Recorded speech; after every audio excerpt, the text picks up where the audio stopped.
What do Palestinians have in common with Israelis? What do Kosovo Serbs have in common with Kosovo Albanians? What do North Koreans have in common with South Koreans? If you find it difficult to answer these questions, it is probably because you got used to focusing on differentiation. We explain the world by asking the question, how are we different, and not what do we have in common? This might help us organize our world, but it also means that we create more and more dividing lines, and this leads to one of the greatest contradictions of our time. That we're more connected technologically than ever in history, yet the world is as divided as ever, or even more. I live in Switzerland.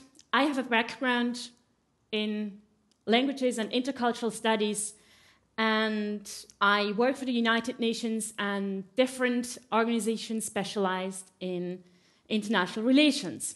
And I usually sit in a beautiful, safe office in Geneva.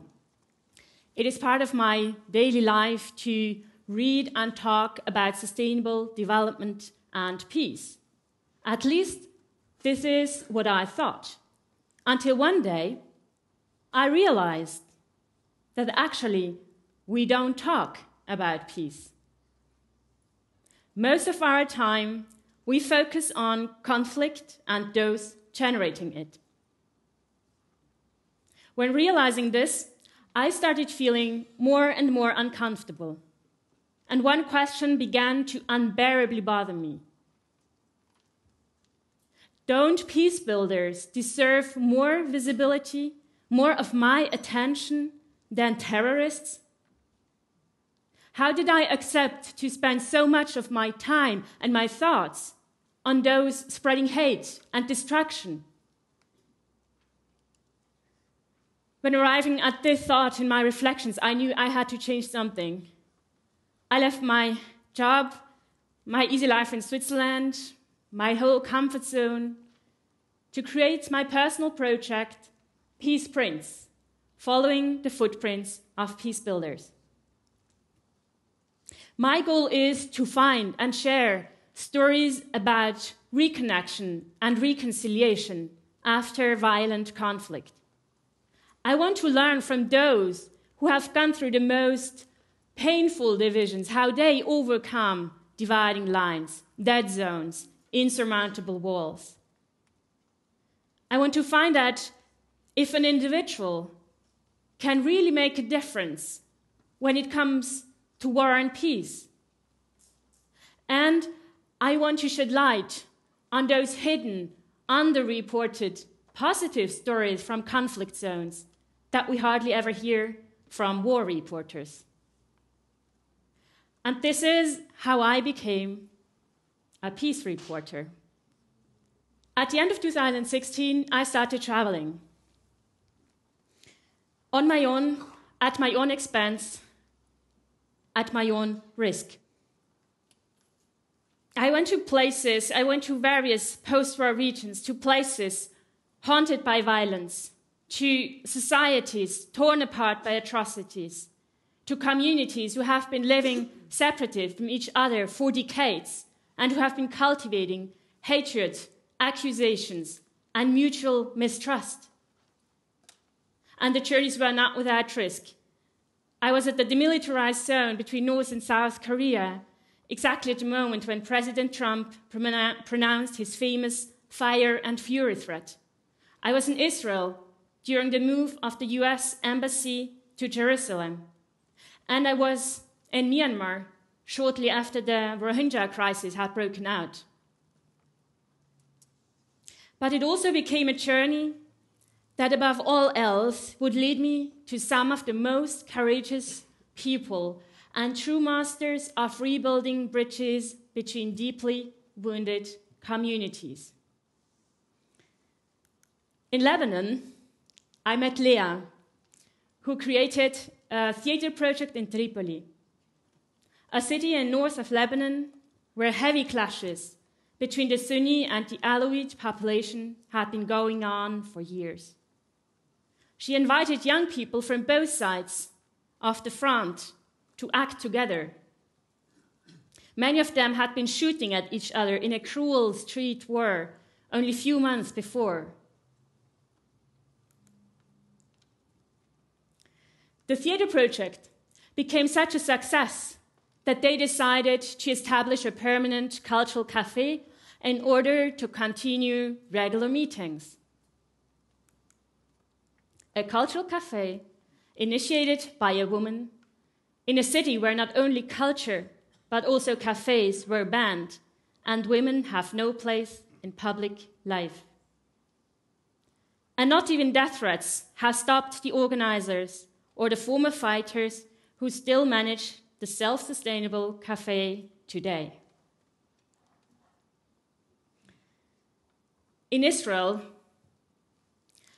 I met a unique organization dedicated to bringing together members of grieving families from Palestine and Israel. I attended the opening of their photo exhibition. On the stage, there were young people from both sides who had participated in a photo workshop with Palestinians and Israelis. For most of them, this 4-month workshop was the first time that they met someone from the other side. On the stage, they shared their experiences. They tried to find words for very complex feelings. Some of them cry, remembering a parent or a sibling killed by the other side. And finally, behind the stage, they hug. When seeing this very moving scenery, I realized that I am the only person in the entire room who hasn't lost a family member to conflict. And I realize and understand what an incredible privilege this is. All of them suffer every single day from this unacceptable loss. Every day is a new temptation to surrender to hating those responsible for this bloodshed. For whom would it be more difficult to meet the other side? And yet they meet.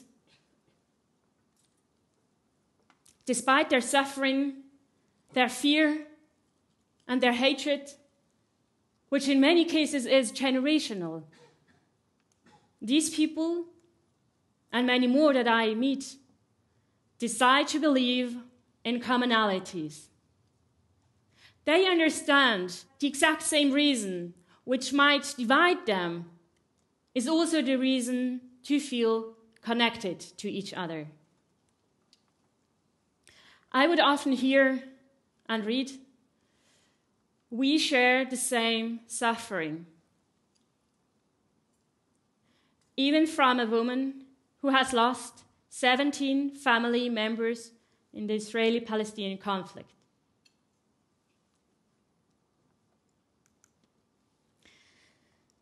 When traveling to divided regions, many people would tell me, "We are too different.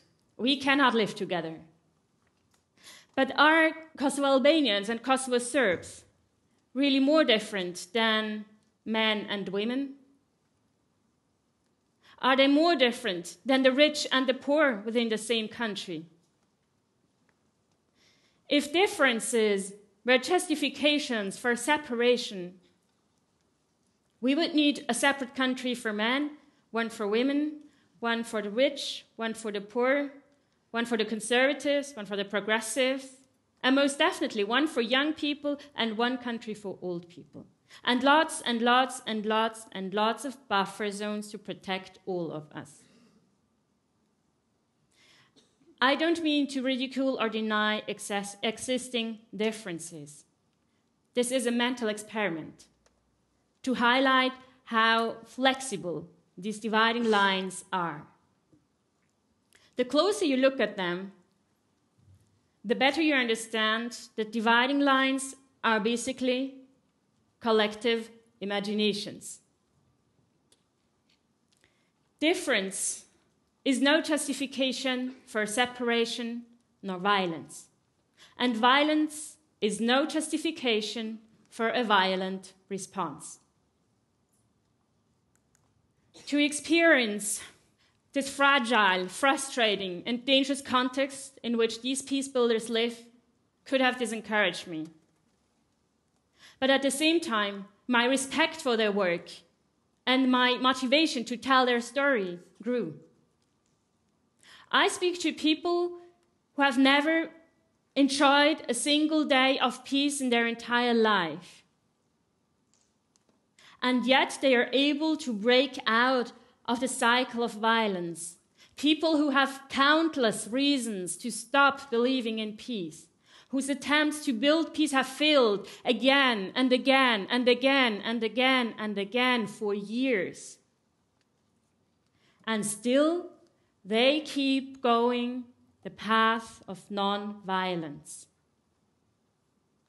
These people convinced me that it is possible to overcome deep divides and that even a single person can make a change. In that sense, I am very grateful to Irin, Fatima, Gigi, Mani, Nikolai, Wendy, Hyung, Lea, and all the others that I meet thanks to Peace Prints. Visiting them teaches me many things. It makes it clear for me that we should not look at people with a war-torn past only as victims, but as experts in survival. We can learn so much from them, from their courage, from their resilience, from their creativity, and from their readiness to overcome their own personal dividing lines. Most of all, they show me that our decisions matter. It is us who decide what question we ask when approaching the world. If we focus on the fence or the people and path behind it. It is us who decide whose stories we listen to and share. And it is us who decide whether suffering, hatred, and fear are reasons for division or connection. We have many occasions in our life where we can deepen the abyss and multiply dividing lines, or instead remove them and find connection. So next time when something or someone provokes your deeply rooted instinct to draw a dividing line between those who are right, those who are wrong, between those who are inside and those who are outside, between us and them. Remember those who have gone through most horrible life situations and who are still able to focus on the common. If they are able to do so, then so should we.